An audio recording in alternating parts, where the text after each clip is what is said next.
vi tar en gul. En gul? Ja. Som är för dig då? Ja. Och det blir banditen. Ja. Här Gunilla vet man aldrig vad som gömmer sig.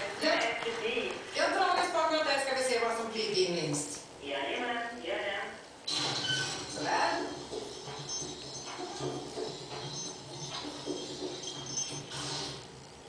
Gunilla, tycker du om att resa?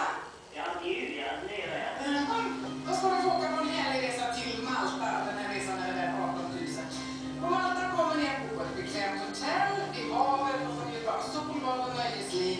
Och inte minst spännande utflykter, för på Malta finns världens äldsta byggnader bevarade och massor av historiska sevärdheter. Grattis Gunilla!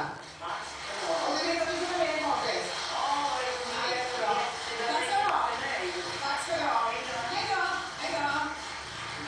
Och hallå säger vi nu då. Ja, hej. Vem är det som ringer? Ja. Hej, är du välkommen? Tack så mycket. Kikar du på programmet? Ja, det gör jag. Ja, har du trevligt? Ja,